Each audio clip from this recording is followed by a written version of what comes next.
ખેરાલુ પ્રજાપતિ સમાજવાડી ખાતે ખેડૂતો સાથે કંપનીની મીટિંગ યોજાઈ। અમદાવાદની ખ્યાતનામ બિયારણની કંપનીના અધિકારીઓએ માહિતી પૂરી પાડી। સાગર લક્ષ્મી એગ્રોસીડ પ્રાઇવેટ લિમિટેડ કંપનીના જીતુભાઈ પ્રજાપતિ અને ટીમ દ્વારા સુંદર આયોજન કરવામાં આવ્યું। ખેરાલુના બિયારણના અગ્રીમ વેપારી પીએમ દેસાઈ અને ફેમસ વેપારી ગોવિંદભાઈ પ્રજાપતિના માર્ગદર્શન હેઠળ સેમિનાર યોજાયો। બનાસકાંઠામાં દાંતા યુનિવર્સિટીના નિવૃત્ત વૈજ્ઞાનિક એવા ફૂલજીભાઈએ આપ્યું માર્ગદર્શન। સાગર લક્ષ્મી એગ્રોસીડ્સના ઘઉં અને કપાસ અને બાજરી સહિત શાકભાજી સહિતની સાગર S222 જેવી અનેકવિધ વેરાયટીઓ ખેડૂતોને વિશ્વાસપાત્ર મળશે। ખેરાલુ વિધાનસભા વિસ્તારના ગામોમાંથી 500થી વધુ ખેડૂતો ઉપસ્થિત રહ્યા હતા। સ્ટેજ પરથી ખેડૂતોને કઈ સિઝનમાં કયો પાક વાવવો તેનું જાળવણી કઈ રીતે કરવું તે વક્તવ્ય રૂપે આપવામાં આવ્યું હતું।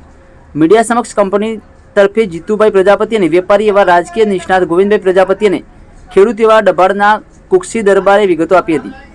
બધા ખેડૂતોની મીટિંગમાં બેઠક વ્યવસ્થા અને રુચિ ભોજનનું પણ આયોજન કરવામાં આવ્યું હતું। Online TV news Farooq Memon Kheralu. શું નામ આપનું? રણા કપૂરજી સરતાજી। હું ડભાળ ગામનો ખેડૂત છું અને વર્ષોથી સાગર 222 પ્લસ બાજરી વાવું છું। સાગર શક્તિ એરંડા, સાગર કોસ્મોસ અને સાગર ગોલ્ડ એરંડા પણ હું વાવું છું। સાગર શક્તિના જે બિયારણો છે અને જે આ નવું બિયારણ સાગર રત્ના આવ્યું છે જે આ સાલે નવું વાવેતર કરીશ બરાબર। અને સાગર લક્ષ્મીની સારી જે પ્રોડક્ટો છે એ બહુ સારી અને ખેડૂતોને ઉત્પાદન બધું મળે છે, સારી ક્વોલિટી છે, એની ચારો બધી રીતે મળી રહે છે। જીતુભાઈ પ્રજાપતિ નામ છે મારું। જીતુભાઈ, શું કહેશો આજે જે સાગર લક્ષ્મી ની મીટિંગ હતી ખેડૂતો? સાગર લક્ષ્મી ખેડૂતો માટે એટલું જ કહેવાનું છે કે રિસર્ચ બેઝ કંપની છે અને એના બિયારણની ગુણવત્તા એકધારી છે। ગુજરાત આખામાં આજે આપણે મિટિંગ ખેરાલુમાં જે થઈ એ પ્રકારની મિટિંગો કંપની કરી અને ખેડૂતોને એની રિસર્ચ બેઝ બિયારણો વિશેની માહિતી આપે જેથી ખેડૂતોને વધુમાં વધુ ઉત્પાદન મળે।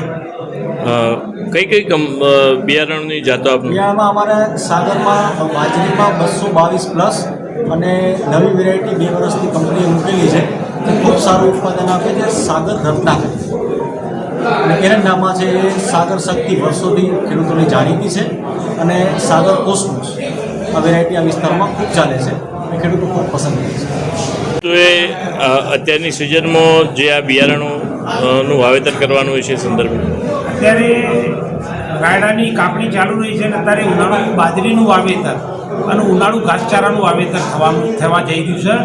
એમાં આજે અમે અહીંયા 500 ખેડૂતોની સાગર એગ્રીસીડ્સ અમદાવાદ દિલીપભાઈ જેમની કંપનીની આજે અહીંયા ખેડૂત મિટિંગ રાખી હતી અને કંપનીના જ્યોતિવાડા યુનિવર્સિટીના પૂર્વ વૈજ્ઞાનિક શ્રી ફૂલજીભાઈ ચૌધરી દ્વારા ખેડૂતોને ખેતી વિશે સમજ આપી ઉત્પાદન ખર્ચ ઓછો થાય, ઉત્પાદન કેવી રીતે વધારે લેવું અને આજના કોમ્પિટિશન યુગમાં સારું ઉત્પાદન મેળવતી જાતો પદ્ધતિસરની, ધારો કે સાગર 222 બાજરી, સાગર રત્ના બાજરી, ઘાસચારામાં સાગર કુશા બાજરી, ઘાસચારામાં મધુર ઘાસ 3 કિલોમાં,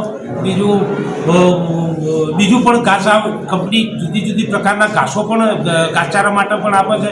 એના માટેની વિશેષ વિસ્તૃત માહિતી ખેડૂતોને વૈજ્ઞાનિક દ્વારા અને અમારા ખેરાલુ નગરના પૂર્વ પ્રમુખ અને પ્રવીણ ફર્ટિલાઇઝરના માલિક શ્રી પ્રેમજીભાઈ દેસાઈ અને વીર ફર્ટિલાઇઝરથી અમે બંને જોડે રહી અને ખેડૂતોને વૈજ્ઞાનિક જોડે રાખી અને વધારે ઉત્પાદન ખેડૂત કેવી રીતે મેળવે અને ખેડૂત સુખી તો જગ સુખી, જય જવાન જય કિસાનના નારા સાથે આજનો કાર્યક્રમ કરેલ છે।